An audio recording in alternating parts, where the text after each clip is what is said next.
Matius pasal 16. Kemudian datanglah orang-orang Farisi dan Saduki hendak mencobai Yesus. Mereka meminta supaya ia memperlihatkan suatu tanda dari surga kepada mereka. Tetapi jawab Yesus, "Pada petang hari karena langit merah, kamu berkata, hari akan cerah.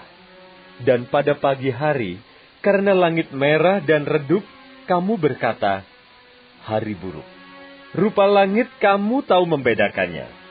Tetapi tanda-tanda zaman, tidak.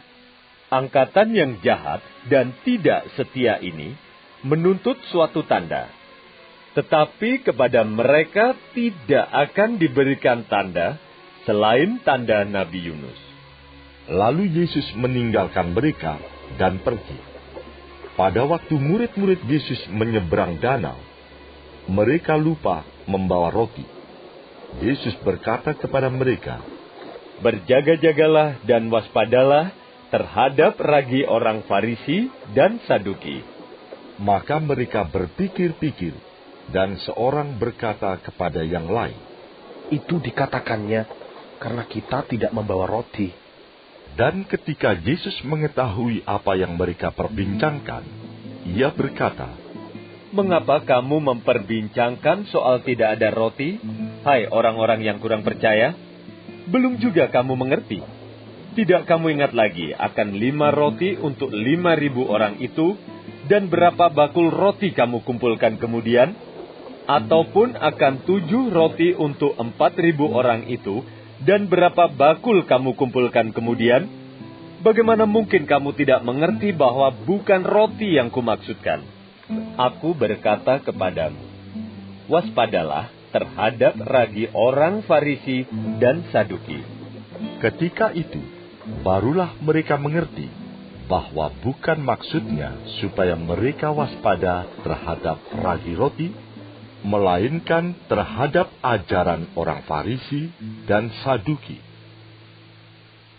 Setelah Yesus tiba di daerah Kaisaria Filipi, ia bertanya kepada murid-muridnya, Kata orang, "Siapakah anak manusia itu?"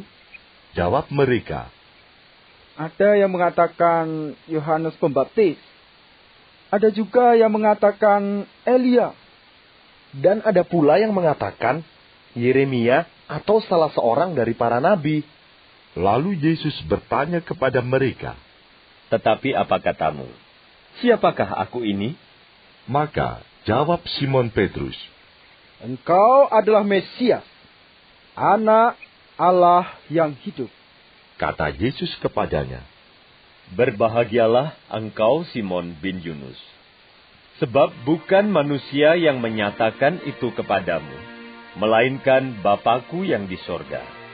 Dan aku pun berkata kepadamu, engkau adalah Petrus, dan di atas batu karang ini, aku akan mendirikan jemaatku, dan alam maut tidak akan menguasainya. Kepadamu akan kuberikan kunci kerajaan sorga. Apa yang kau ikat di dunia ini, akan terikat di sorga. Dan apa yang kau lepaskan di dunia ini, akan terlepas di sorga."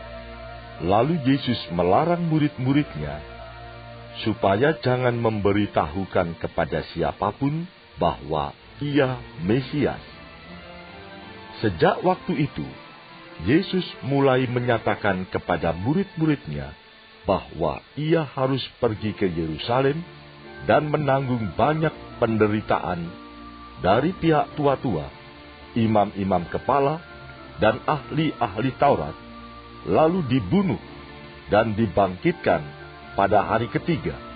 Tetapi Petrus menarik Yesus ke samping dan menegur dia, katanya, "Tuhan, kiranya Allah menjauhkan hal itu. Hal itu sekali-kali takkan menimpa engkau."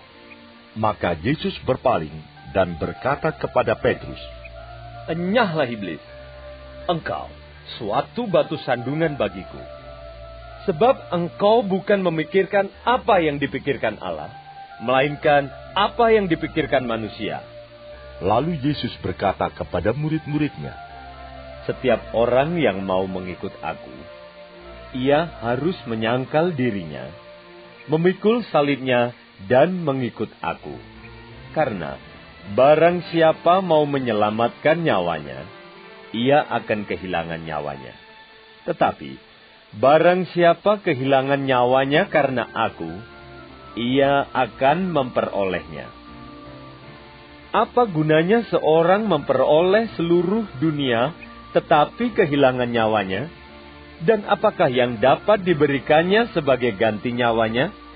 Sebab Anak Manusia akan datang dalam kemuliaan Bapanya diiringi malaikat-malaikatnya. Pada waktu itu, ia akan membalas setiap orang menurut perbuatannya. Aku berkata kepadamu, sesungguhnya, di antara orang yang hadir di sini, ada yang tidak akan mati sebelum mereka melihat Anak Manusia datang sebagai Raja dalam kerajaannya.